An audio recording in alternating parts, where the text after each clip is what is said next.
Good morning, ladies and gentlemen. Welcome to the Catalyst webinar series presented by the Education Committee for the Southern California PGA. The Catalyst webinar series is a bi-weekly educational platform for creating success and change in one's club and career.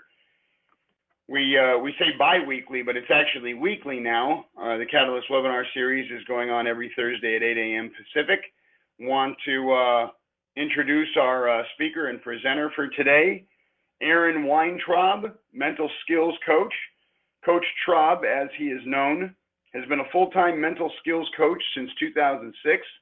Prior to that, he was a college baseball coach for 13 years, including 3 years at the University of Virginia. Also currently coaching softball at Riverside City College. He studied sociology at Emory University as an undergrad and motor learning and sports psychology at Virginia for his master's degree. Last year, he moved to California with his wife and 5 kids. He's based out of Redlands and joining us this morning on the Catalyst webinar. Coach Traub, how are you today? I'm great, John. Thanks for having me here.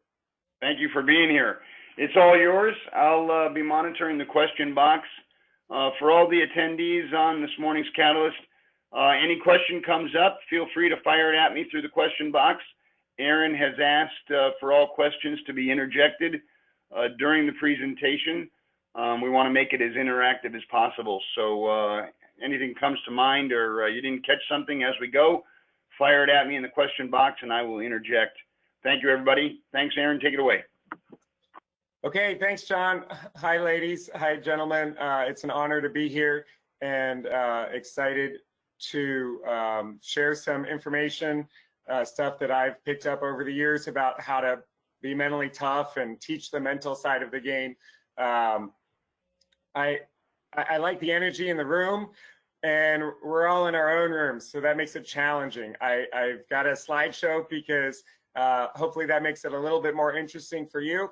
And, you know, I know you're a mental skills coach already, whether you call yourself that or not. And so you've got lots of expertise. Hopefully there'll be a few things here that add to your strategies for teaching and putting best practices into play. Like John said, please send questions and you know, that's one way we can have interactivity. And I'll just do the best I can to keep the energy up and make this useful time spent for you. I'm certainly passionate about the mental side of the game. My logo is trying to put the puzzle pieces together, and they're never quite perfect, so we're always a work in progress. But winning begins now. We don't wait until the tournament starts to try our best. We don't wait until practice starts at the range to try our best. It's a habit of the way we live, and B equals age stands for best efforts is always good enough, which is an interesting perspective that's maybe not the most commonly held one in the American culture. So let's jump right in, and here we go. I want to start with this question. Can you act differently than how you feel, or can you teach others to do the same? Because it's hard. And, you know, whether you call it discipline or toughness or whatever, most people go with the flow, and that aids them much of the time, and sometimes that holds them back. And you know, sometimes we certainly learn to create habits that are good on top of you know, weaknesses, and that's always possible, but it's also uncommon. And acting differently than how you feel when you're frustrated or angry, impatient, nervous, worried. I mean, nerves can be a good thing, but they can also be bad. And so, you know, I'm starting with this question: can you act differently than how you feel? And I don't want to imply that, you know, what you're doing is bad. The reality is that we all have strengths and weaknesses. That's why the yin and yang symbol. You know, there's the bad stuff is also good. The good stuff can also be bad because we get overconfident and complacent. And for all sorts of reasons. So yin and yang, there's both sides, and the question is, can we have the toughness, the awareness is the starting point to recognize what's good so we can keep doing it?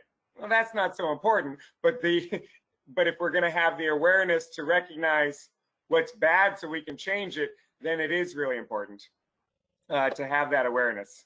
Whether you call it mindfulness or just being an elite athlete or an elite person, are we going to leave it to chance, or are we going to change things when things are not working? So can you act differently than how you feel? Because the reality is that we can all change. We can all get to the crossroad, and sometimes we don't make as good a decision as we could. And so with awareness, we can change. So in sports, in golf, your skill, you or your students, is your level of performance, not in any one shot, not in any one round, but over time, your handicap is how skilled you are. And a lot of athletes think that you're going to perform at a combination of your talent and your hard work. And that's just not the whole picture, because many golfers are talented and they work hard and they go out and they shoot 78. So what is maybe more of the equation? What's more accurate as far as what is performance? Well, it comes from the interaction of physical and mental skills. And these skills, things that improve with practice, physical skills and mental skills, they interact with each other, even at the beginner level. And the question I want to ask now is, how important is the mental side of the game? At the elite level on tour, they're certainly going to tell you that it's at least 80%, probably 90% or higher, mental, emotional, psychological. And so then the follow-up question, even at a beginner where it's maybe half of it or so, you know, who knows, how much time is dedicated to training these skills? And the good news here is that we don't have to choose to either practice mentally with mindfulness, meditation, or practice physically by hitting balls off the tee at the range. The reality is we can practice both at the same time. And so if we know how to work hard and work smart, we are practicing our mental toughness. We are controlling the controllables and getting better faster, dealing with pressure effectively, even making teammates better. Now, that one comes naturally to me because I come from a team sport of baseball and softball. And the reality is sometimes golf is a team environment and sometimes it's not, but the principles are the same. And when we can find things bigger than ourselves to fight for and find ways to tap into that best effort version of ourselves, then we play better golf. And that's what this is about. I want to talk about perspective because perspective really does matter. So first thing is to define the term. The ability to see things in a true relationship is one definition. Another definition says a specific point of view in understanding things or events. Now, I've got a couple images here that if you're currently checking the stock market, you might want to take a break. It's not doing much today. It's right about even. So you can go ahead and click back to the webinar if you were off screen there and see that two different people can easily look at the same thing and see something different. It happens all the time. And the reality is that it's often easier to see the picture when you're not inside the frame. So how do we get a true perspective on what's going on in life? How do we get good at explaining things to ourselves, explaining life to ourselves, explaining golf to ourselves in a way that's not only true, because that's critical, trueness, being honest and having awareness, those are synonyms. So we want to be honest, but we also want to be useful. We want to explain life to ourselves in a way that's most useful. And again, this image, is it 3 or is it 4? Well, it just depends how you look at it. So our perspective really does shape our reality. And things can get really confusing when you're out there, just like this image was really confusing to me the first time I saw it, but then you learn to look at it in a different way and it makes perfect sense. So perspective really does matter. And one of the things that colors our perspective is our recent experiences. All of our experiences certainly color our perspective, but the most recent ones, they're disproportionate in our memories. And so they have a bigger impact, as you can see by this nice cartoon. All right. So what about a perspective on success? You know, how do we know if we're doing a good job out there on the course? Well, I like to talk or just learn. I like to talk like John Wooden. I like to learn from John Wooden because what he taught worked. His teams won 10 national championships in the last 12 years at UCLA. And so let's hear from Coach Wooden himself about his perspective on success. And, you know, he passed at 99 a few years ago. I think when this was recorded, he was 90 something. And so you better pay attention because he goes quick here.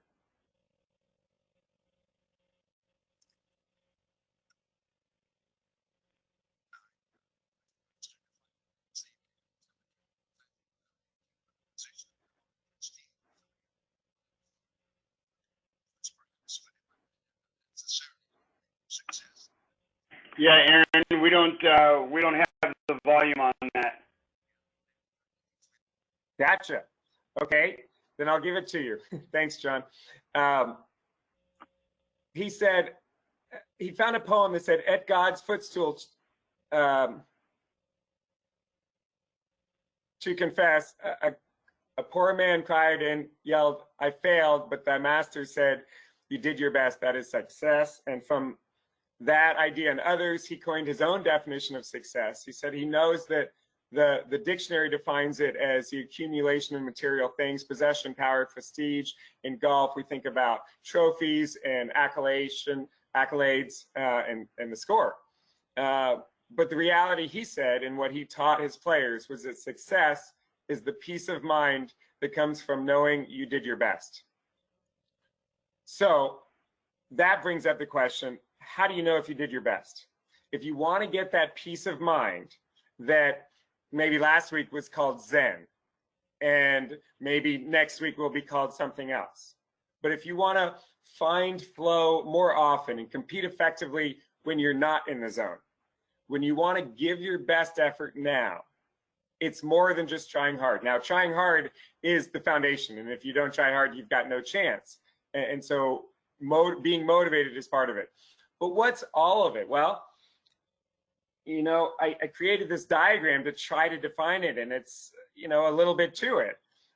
It's getting yourself ready to go, creating an ideal state, which is sometimes acting differently than how you feel. So we're going to talk about that one today.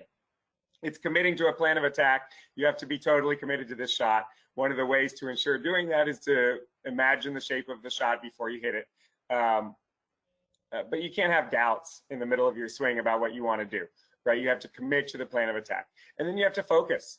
And we're going to talk in more detail about what it means to focus on the right things at the right time. And then you have to and so that's here where the action happens is, you know, call it focus or let it happen or trust your stuff or just do it. But then after the play, after the shot, then we have to respond effectively, which, you know, these dotted lines here, really, you can imagine that this diagram is really just a circle. And so the response becomes the approach to the next shot. Am I getting my mind and body ready to go? That's creating an ideal state. Have I defined what I want to do on this shot? And am I committed to it? I really want to do it. And then focus and do it again. Repeat, repeat. Give your best effort one shot at a time. Accept whatever happens and repeat. If you can do all that, you're successful. Will you score well? Well, luck plays a factor in that. And, you know, we can maybe do better on a different day, but you'll score the best you can with the luck that you get on that day. And if you do that over and over, you're going to be the best version of yourself, which in my mind means you're a winner. You may not win the tournament, but what is your perspective on success? How do you define that? If you do all you can do, you're going to have a lot of luck in life, even if you don't have luck on this particular shot. So that faith. So let's zoom in here on this first step. If you call it 3 steps for giving your best effort, the things you can control is your mind and your body, your strategy, and then your focus. That's really 4 things, but your mind and your body, they interact with each other. So I call that the first step, creating an ideal state. Let's zoom in on that one and get a little more detail about how to create that ideal state. Now, some people say, fake it till you make it if you're not feeling good right now. And I don't like that. Your subconscious has such an impact on your golf game. And I don't think you can lie to yourself. So I don't think fake it till you make it is going to work very often. Although I am a huge fan of acting as if you already are the way you want to be. And in Hollywood, if an actor is good and they get into character, then they put themselves into the place that the character they're playing, both mentally and physically. So their body language is going to reflect that character. Their thought patterns are going to reflect that character. So when you have good thoughts and good body language, you can change your state in an instant. Acting as if might create a new reality quicker than you expect. As I think, so shall I play. Now, for you to do a good job of creating an ideal state, you've got to know what your ideal state is. What are you like when you play your best? And if you don't have clarity, if your students don't have clarity on the answer to that question, then their chances of setting the stage to give their best effort before this shot are not very good. Sometimes things will work out because there's no adjustment called for, but we don't want to leave it to chance. If we know what our green light indicators are, if we know what we're like when we're at our best, then we can develop strategies for how to get there when the environment is not taking us there right now. One of the easiest ways to know what your green light indicators are, green for go, is to think back to a time when you were at your best. Maybe the environment that day set you up for success in scoring perfectly. I call that your personal past peak performance, your PPPP. If you can identify what you were like during that time, maybe you were aggressive, having fun, confident, and relaxed. Now you have more details about where you want to get to. And life is all about three questions. Where am I? Where do I want to be? Those are awareness questions. Do you know where you want to be and where you are? And then the third question, how do you get there? And that's a work in progress for all of us. Okay, so know your green light indicators. Maybe when you feel like you have something to prove or you feel like you're determined, then that creates more laser vision, more tunnel vision in your focus. Whatever it is, if you can identify it, then you can develop logical strategies for getting yourself there. And we'll talk about that in your routines a little bit more in a couple minutes. Now, I know I go fast through a lot of this stuff, and I wish I could read the room a little bit better. I've got to make my best guess and move on. But again, I want to encourage you to ask questions. I've got not a ton of games we can play in the webinar setting, but one thing I can tell you is that I have a series of 2 CDs that are called Elite Athlete Audios. And if you ask a question during this webinar, I want to give this to you. I just need your email address. So as you submit your question to John, make sure, maybe he already has it, but make sure he has your email address. Get that to me and I will send this to you via Google Drive. But there are 18 lessons. They're really short. You can go right to the one on gathering, right to the one on awareness, right to the one on confidence, if that's the lesson you're looking for. Or you can listen to, it's under 2 hours for the whole 18 lesson series on mental toughness elite athlete audios. Now, that product is certainly something I sell, but I'm happy to give it to you if you just ask a question during this webinar.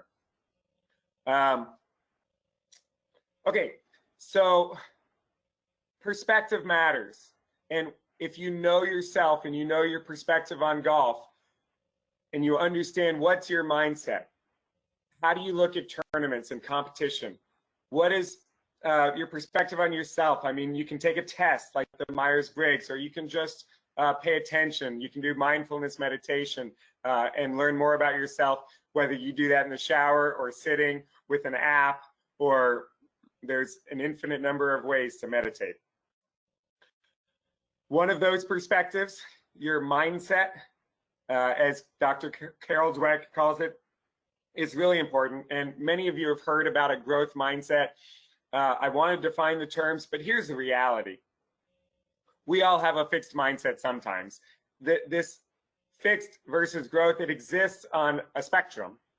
And we may have a growth mindset in many domains, but then in some other area, we have a fixed mindset. Well, the older population, they can't change. They can't change their perspective. That may be our mindset about them. And then that's going to color the way we teach them. And so you may have a growth mindset for the golf swing, but a fixed mindset for personality or math skills. And the reality is there's research in so many different domains, and a growth mindset is just more true in so many things that you might have thought maybe that's just the way we're born. So what is a fixed mindset?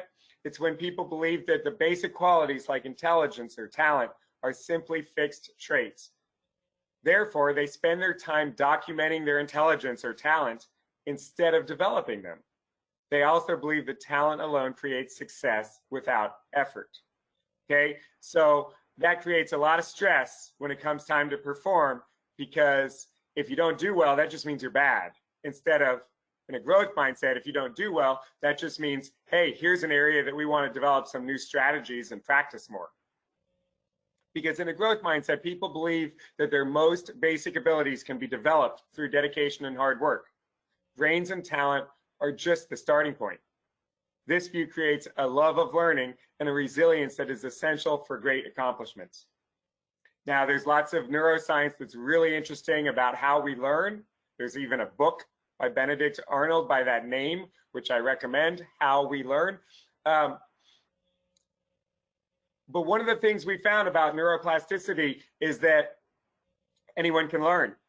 And humans are absolutely creatures of habit, but with effort, if we have a growth mindset, we can change.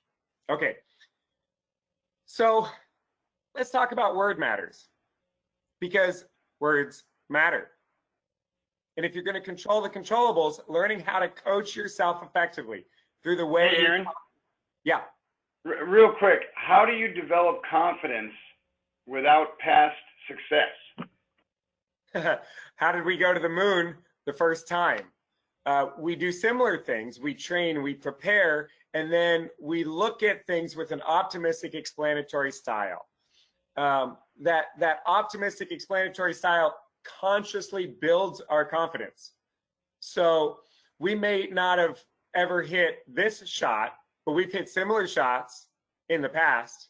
And you can, if you try to be confident that you're going to make this shot and execute this shot the exact way you pictured in your mind, you may not be able to be 100% confident, because we all know the reality is that this ball may not go in the hole. However, if you try to be confident that you're going to give your best effort by controlling the controllables and doing everything you can to maximize your chances of holing out this shot, that's all you can do. So don't try to be confident that you're going to make the shot. Try to be confident that you're going to maximize your odds by controlling the controllables. That optimistic explanatory style really happens in three domains: permanence, pervasiveness, and personalization. Permanence means it's going to happen again. And the way we build confidence in our self-talk when we explain something is, if that something was good, we say, yeah, it's going to happen again. That builds our confidence. If that something was bad, we say, oh, that's just a one-time thing. That keeps it from destroying our confidence. And it's a completely imbalanced way of thinking. We emphasize the good and we de-emphasize the bad. And it's also the exact opposite of what perfectionists naturally do.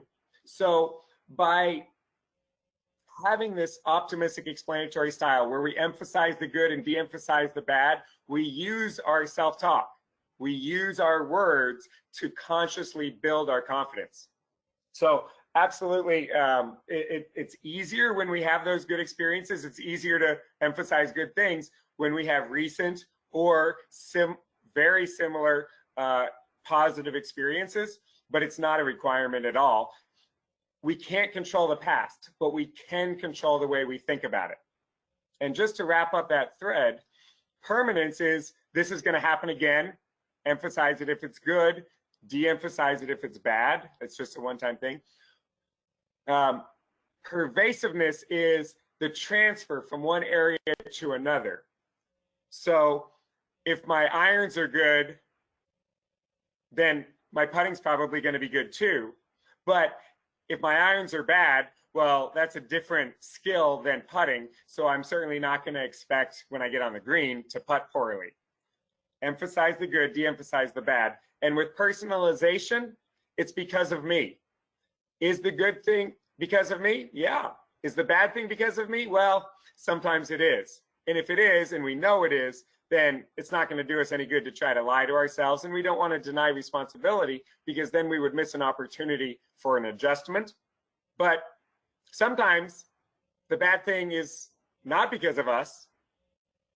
Maybe it was a great shot, but a bad decision on what to aim for, bad target.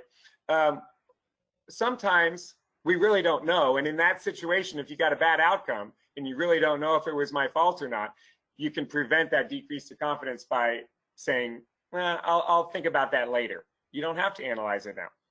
Hey, so, yeah, Aaron. Absolutely build confidence consciously. Yeah, John, go ahead.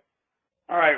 So will an effective mental pre-shot routine get quicker the more you apply it, for those of us that are trying to get our students to not take so much time over the ball? I think it will, because I think with time, we'll be able to eliminate some of the steps. Some people. But then don't we run the risk of compromising the routine itself? We do. And so, I think we don't want to change the routine in the middle of a round.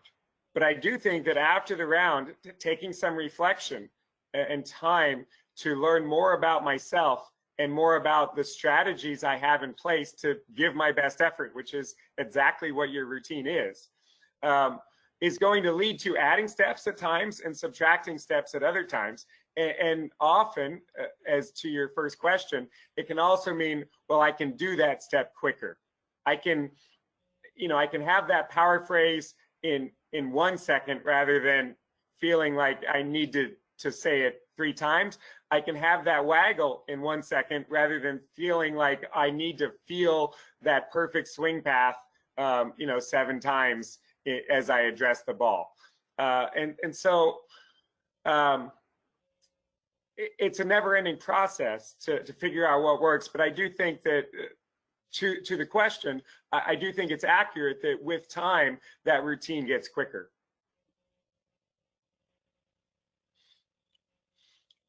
Okay, so jumping back into the PowerPoint, thanks for that question. Whoever sent that in, if you want those Elite Athlete audios, send your email to and send more questions. I'd rather do that than go through the PowerPoint. And if we don't finish the PowerPoint, I'm good with that. In lieu of that, jumping back into it, we don't want to be standing over the ball feeling like we're at this intersection in life. We would rather feel like we're at this intersection. Be happy, don't worry. Easy to say, hard to do. So how do you do it? Well, it really comes from your self-talk, because attitude is a choice, or is it? Because over the last 48 hours and the minutes that you've been awake, how often have you chosen to have the perfect attitude for getting whatever you wanted out of life right now? The reality is, humans are creatures of habit, and sometimes we don't think in a way that creates an optimal attitude. And we're going to think. The question is not, are we going to talk to ourselves? Research indicates that the average person has 50,000 thoughts per day. So if your goal is don't think too much, and you're trying to do that over the course of a 2.5-hour golf round or a 3-hour golf round, it's not going to happen. You're going to think out there, and we know that. Another reality is that for the average person, half of these thoughts are negative. That's not good if you're going to coach yourself effectively. You wouldn't like a coach who told you 50% or more negative things about your swing. That wouldn't build confidence naturally. Now, first of all, I don't know how they came to this number of 25 to 75,000 thoughts per day, because undoubtedly some of those thoughts are negative and some of them are subconscious. The reality is we can become more conscious of our thoughts, which allows us to change them. And we can even guide our subconscious thoughts, but it's not easy. So here's a couple of analogies to think about for doing that. First, if you're an ant trying to go north, positive, but you're on the back of an elephant who's walking south, that's your negative subconscious, you're not going to get where you want to go. And you may not even realize that you're living on the back of an elephant. So increasing that awareness through meditation, through journaling, through making awareness and mindfulness a priority is a great strategy. And you can turn that elephant around, but it isn't easy. It takes what I would call the drip approach. If you have a pool of water and you want to turn that water, it's clear, but you want it to be blue, and you have blue food coloring, but you only are allowed to put one drop of blue into that pool of water at a time, well, you're going to have to repeat that process a lot. And if we can practice affirmations, if we can practice saying those positive things to ourselves, the appropriate things to ourselves, then with time, we can change that bad habit into a good habit in the way we're thinking in our subconscious. So use the drip strategy and build that positivity, that optimism into our lifestyle. And eventually, maybe we'll think like Muhammad Ali, who said, "I was the greatest," confidence before he even knew that was true. Now, what is the mechanism that causes our attitude to be good or bad? I want to do this test. And it's not a Rorschach test. I'm not a psychiatrist or a psychologist, so I'm not going to give you a Rorschach test. I'm going to give you this other one. So I want you to look at the screen, and if we were in a live room, I would say, tell me what you see in those figures.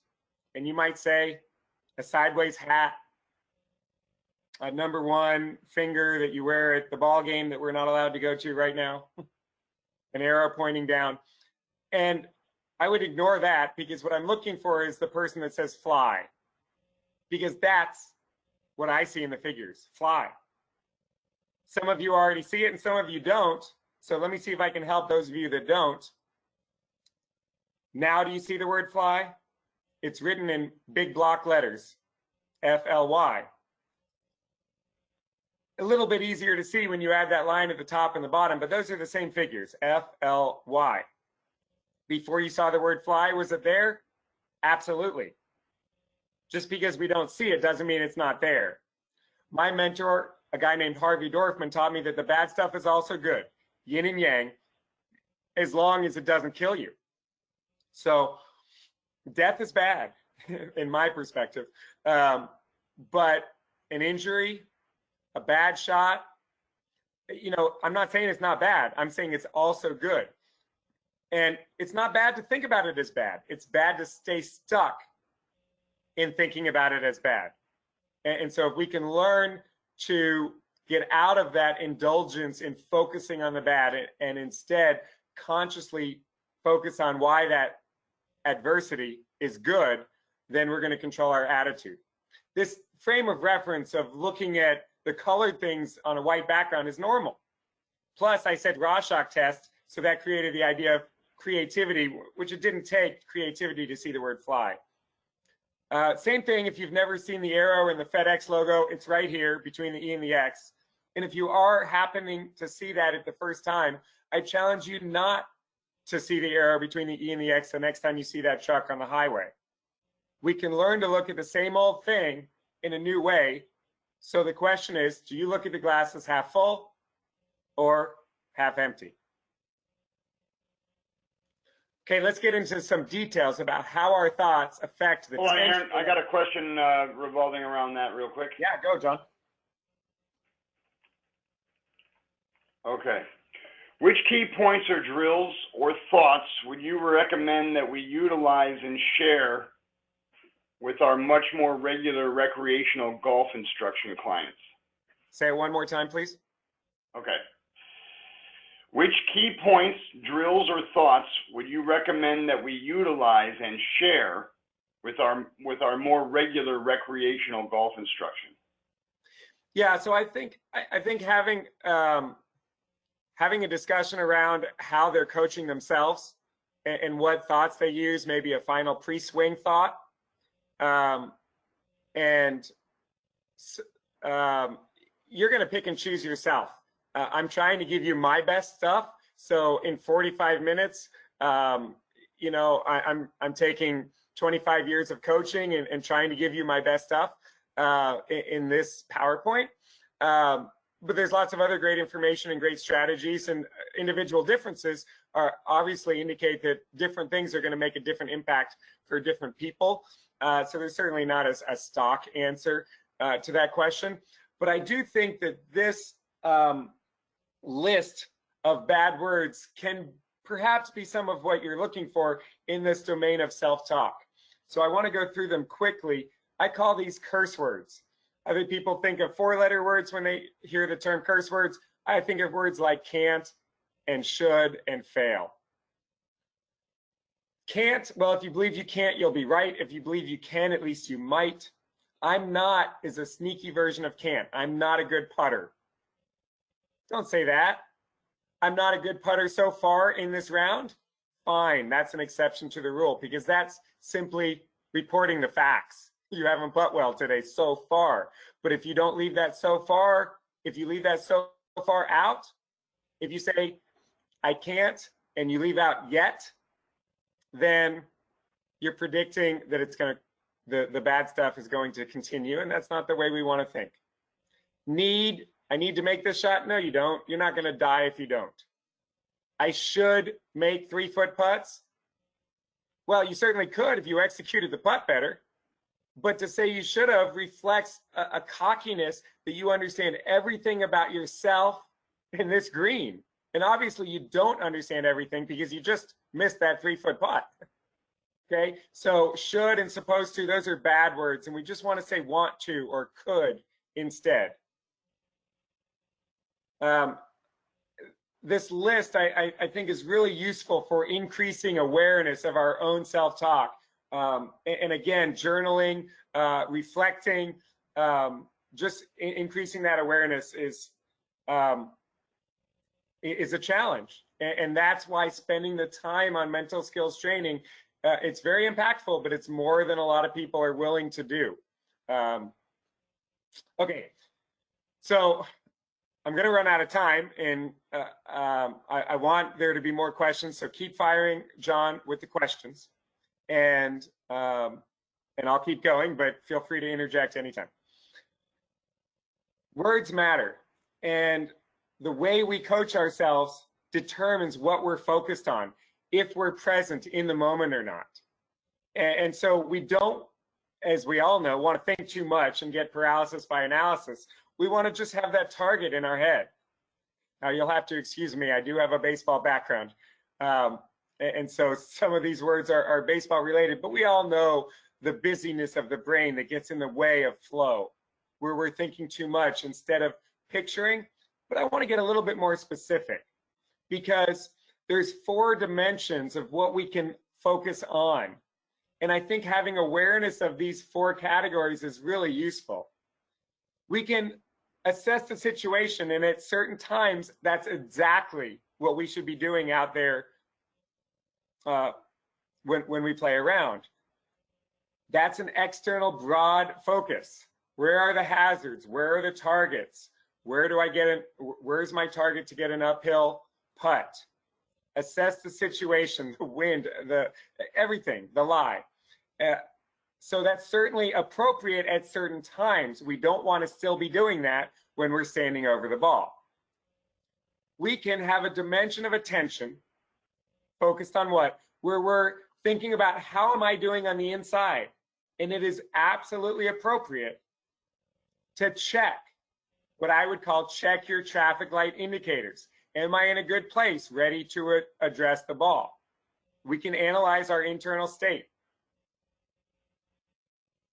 We can think about small things inside our body. So our internal state, our thoughts and our body language and how those two interact, That's broad internal. Narrow internal is our mechanics, where our wrist goes in space, our grip, our swing plane.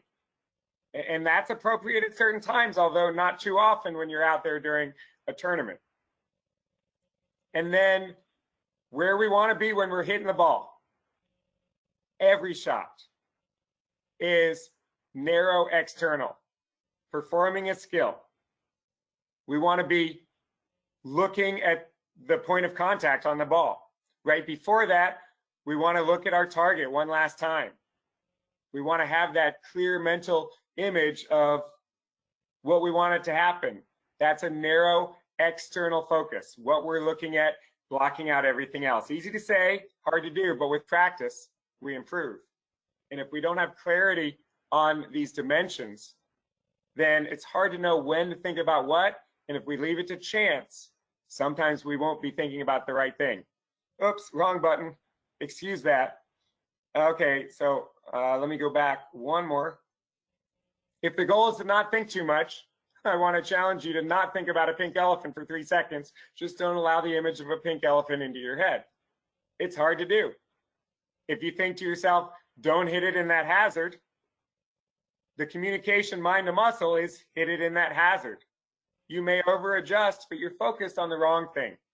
The word not carries no weight in our communication from mind to muscle, as illustrated here by a pink elephant. So instead of don't think too much, the positive way to say don't think too much is simply to focus. Focus on the task at hand. Okay, look at the target. Get that tunnel vision. Now, there's lots of stuff that happens out there that tries to interfere with that tunnel vision.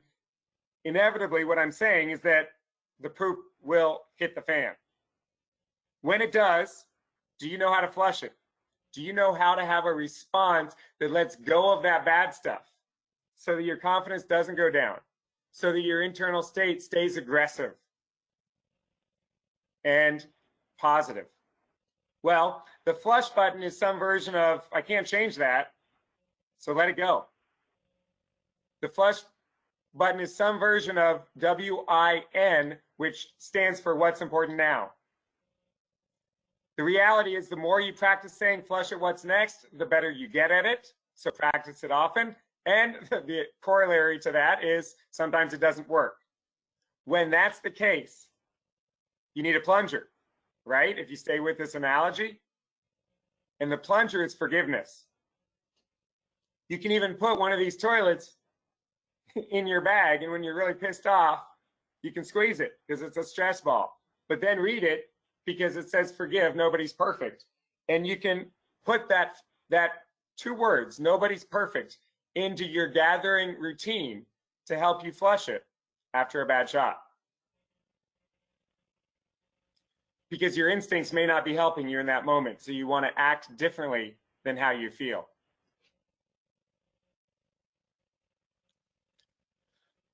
Okay. I was just pausing in case there was a question, but hearing none at this time, I'm going to keep going because now I want to wrap up by talking about routines and some concrete strategies for creating this ideal state, for acting differently than how you feel. And I really like the fable about the scorpion in the frog when talking about how hard this is. I mean, we all know from our experience, you don't need to look at my reminder, do you? That people go with the flow a majority of the time. And again, when that's good, keep doing it. But with awareness, we can change because we're not a scorpion. If you don't know the story, let me tell it to you real quick. The scorpion wanted to get across the river. There was a frog on the bank and he said, "Frog, give me a ride on your back." And the frog said, "No way, man. If I do, you'll sting me and I'll drown and die." The scorpion said, "If I sting you and you drown and die, then I will also drown and die." The frog thinks about this and realizes it's true. And being a nice guy, he says, "Okay, I'll give you a ride." The scorpion hops on. They get halfway across the river. The scorpion stings the frog. The frog feels it and knows he's about to die and says, "Why? Why did you do it? Now surely we both are doomed." And the scorpion says, "Because it's in my nature." We all have instincts. We all have nature, many good habits, many bad habits. But the reality is the human brain can create second nature. We can get in the habit of brushing our teeth. We can get in the habit of staying positive through adversity. Can you act differently than how you feel? Well, there's 3 categories of strategies in your routines. Your routine before the round, your routine before each shot, your routine after something goes wrong that can be very useful. Things you do. Okay, maybe you look at a focal point or squeeze this stress ball or take a double deep breath. Imagery, things you picture, using as many senses as possible to experience it in your imagination, and things you say to yourself, power phrases. So let's get specific in routines. Maybe you have a cue that says breathe and focus, or nobody's perfect, so forgive, so you can forget and have that tunnel vision focus. With the imagery, that imagery of your personal past peak performance can really help build confidence. And you might make that part of your routine before the round to spend 2 minutes re-experiencing that day when you were locked in and shot a great score. You can certainly image what you want to happen, the shape of the shot before you hit it. And you can also just change how you're doing inside. It's impossible physiologically to feel gratitude and stress at the same time. So if you maybe image being with your grandparents or something that fills you with gratitude, that's maybe something that helps you create that ideal state. You can say things to yourself, and everybody's different. In my book here, I've got like, whoa, don't go away. I've got like 2 pages of power phrases. That's a very incomplete list, but it gives students a starting point to find something that resonates for them. The double deep breath, I love the word opportunity in power phrases. The double deep breath is simply getting the air down into your belly. If you don't do diaphragmatic breathing or teach that, thinking about the shape of the lungs and filling up the bottom third first, and then the middle third, and then the top, breathing into the belly. I like doing 2 deep breaths when I really start to feel things speeding up, but maybe it's 1 deep breath. But what we don't want is to just take a big breath. Not only does that increase oxygen help our muscles, but it does tremendous things for our brain. That deep breath is extremely impactful, as I imagine you already know. So routines really are the way to guarantee that you're doing the things that you've planned that it takes to give your best effort. So maybe your routine for a shot looks like this. Double deep breath, think just do what I do, and then feel your feet on the ground. Imagine the ideal shape of the shot. Appreciate the opportunity. Take a deep breath, address the ball, waggle, rhythm, whatever you do. Okay, easy to see. All right, I got some questions here, Aaron. That's not an excuse not to try, but that's the PowerPoint presentation. So fire away, John. Okay. Is it better to release emotion and anger, or contain it? Well, it's better to. I have no problem with a quick release. Probably my favorite athlete of all time is Greg Maddux. He was mentally tough, and if you asked him at the end of a game, and think about this as relation to a golf game, because both pitching until the ball is hit, and then you become an infielder, but pitching and golf are the same in that you're trying to hit a target. And he would often throw a pitch and know something bad was going to happen before the guy even hit it, and he would be cursing out there on the mound. But before he threw the next pitch, he had himself ready to go. And so I am of the opinion that a release, as long as it's not an embarrassing act in and of itself, is fine. At the same time, if you're not able to do that in a non-embarrassing way, or you're not able to do that in a way that feels like a full release, we can absolutely park our problems and come back to them later. Meaning, just like you park your car at the mall, go shop, well, not these days, right? Go shop and then your car is still there. That issue that's got you upset will still be there later. And so it's okay to park it, ignore it, focus on what's important now with the understanding that I'm going to come back to that tonight. I'm going to come back to that in a couple hours. I'm going to think about it, maybe get pissed off and maybe figure out some strategies of how to avoid that or deal with it better next time. So I guess my answer is both. What's next, John? So many players are consumed with the mechanics of their swing. When playing, do you believe one is more successful learning on the mental side of one's game rather than the mechanical? So I think we work on both of them at the same time, and there's no substitute for physical practice. I mean, we've got to get reps. My mental game right now is pretty good, and my golf game is pretty bad compared to where I would like it to be, because I just don't get out to the course or the range often enough. At the same time, if you read the foundational sports psychology book of all time, The Inner Game of Tennis, and of course there is an inner game of golf, it says bounce hit is the best way to teach beginners. Bounce hit. Don't get into the technique of all the mechanics. Get them to get that external focus and that feeling of good rhythm. So my answer is you absolutely have to have both if you're going to maximize your rate of learning. And typically, most students are overly focused on the mechanics. And if they would learn to have an accurate picture in their mind of what their mechanics want, what they want their mechanics to look and feel like, and then they would learn to trust themselves, then their progress in learning these skills would be much higher. I will okay, also... well, that being said, what practical techniques can a player use to distract them from too much attention on the mechanics? Yeah, so really, we're probably thinking about one thing at a time, right? So the practical strategy is to have that external narrow focus at the critical time. One, we can catch ourselves going too slow. And so one strategy would be, hey, I've got to learn to let some of these thoughts go and move on in my routine. And so the more committed we are to our routine, the easier it's going to be to just go step by step and do what I do. And the more we practice our routine, it becomes no big deal. And so we're able to flow forward through it. And I'm a big fan of work fast or gather.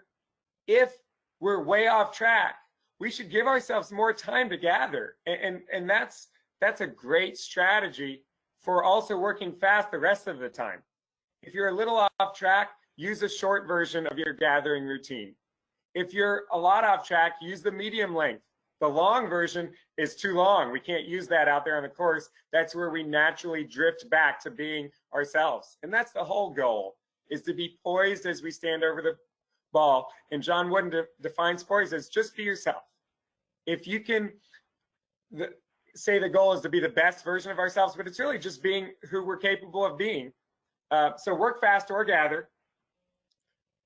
Recognize when we're overanalyzing, so we just move on with the routine, and then have that routine define that when I get over the ball, I'm going to get myself to that narrow external focus very quickly and find my rhythm in that manner. Okay, you referenced John Wooden a couple of times during this presentation. Could you talk a little bit about what the Wooden Triangle means to you? Well, the pyramid, it's foundational. And if you look at all of those blocks, the cornerstones are the most important ones: industriousness, working hard and smart, and enthusiasm, loving what we do. And then the other thing that I think is so important from the pyramid is that the mortar holding all of the blocks together, the glue that holds it all together, is patience and faith. So let's not lose sight of that. All you can do is give your best effort now, accept whatever happens, and repeat.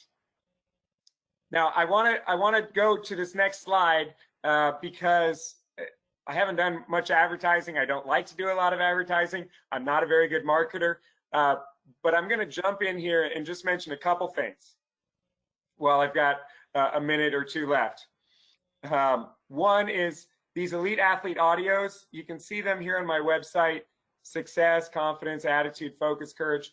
Again, I'm happy to share these with you, even if you didn't ask a question. You can send me, text me your email address, or send it to John and he can get it to me, and I will Google Drive you these elite athlete audios. If you want to share them with your students, I would appreciate working out a partnership, because I would love to form a partnership with you. But I do have this website, coachtraub.com. I also have a blog, and at my blog, which is smilenowcoach.com, as you can see down there in the bottom right-hand corner of your screen, there is a place to sign up for the newsletter, and it's pretty simple. You put in your first name and your email, and then you get those mental skills tips, and it helps me stay connected with you. And I don't send out that many emails, so you might like that. Just first name and email. And then the last thing I want to tell you is that I have an online course, and I don't know if it was good marketing, definitely not for golf, but the website is teammentaltraining.com. This course is delivered to the individual athlete. They take it online. They can take the parts of it that they want, skip the other parts, or they can take the whole thing. It's got a whole section on mindfulness. It's got, it's just really useful. And it's based on me building a course around the lessons of 6 awesome sports psych instructors, including Fran Pirazzolo, and Tom Hansen and Rob Bell. Just some really good information on there. If you're looking for an online course that really dives into this stuff, please contact me, and I'll help you get set up on that. Or you can just go to that website, teammentaltraining.com. I would love to form a partnership with you. Follow me on Twitter at Coach Traub. But when I say partnership, here's one idea. I would love to have a golf leadership book that takes this and applies it to golf, but I need a golf expert. So if you're interested in writing a book with me, let me know. It's kind of already written, but it needs a golf expert's hand to make it really great for the golf world. I would love to be part of your clinics. So you could call it a Coach Traub clinic, but I just call it part of your own clinic, where you bring me in as a partner and make mental skills training part of what you're doing that day with those students. Anything else, John, before I wrap up? No, sir. That's the minute. Were you? Yeah, I've got one more thing. Did you have another piece for that, or that was it? No, that wasn't it. Sorry for the advertisement there, but thanks for letting me get that in. The last thing takes 30 seconds, ladies and gentlemen, and I want your best effort now, because this is important. This is where I tell you the truth, which is that you're capable of making outstanding achievements your reality, including an ideal focus, being in the moment right now on the course or with your students, including things like staying positive through adversity, and including things like finding out how awesome you already are. These are not easy goals. They won't be achieved overnight. But if you remember to have fun, you get to work in golf. Trust your stuff. You've got what it takes already there. And take it one step at a time, because that's all you can ever do.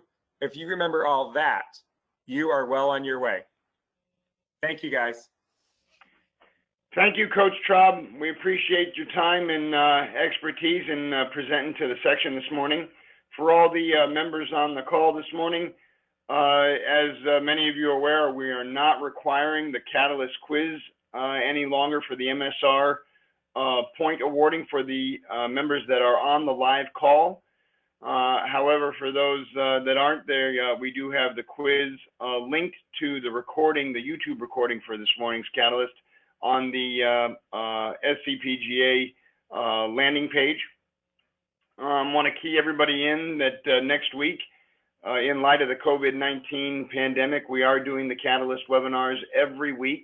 So next Thursday at 8 o'clock, we have Robin Shelton, SCPGA Board of Director, Vice President, and General Manager at Seacliff Country Club, who's going to be presenting on inside the Magic Kingdom, how Disneyland's marketing strategy can help you develop and grow your club. Thank you, everybody, for being on the Catalyst this morning. Coach Traub, thank you very much for being here. Have a great day, everybody. Stay safe, stay sane.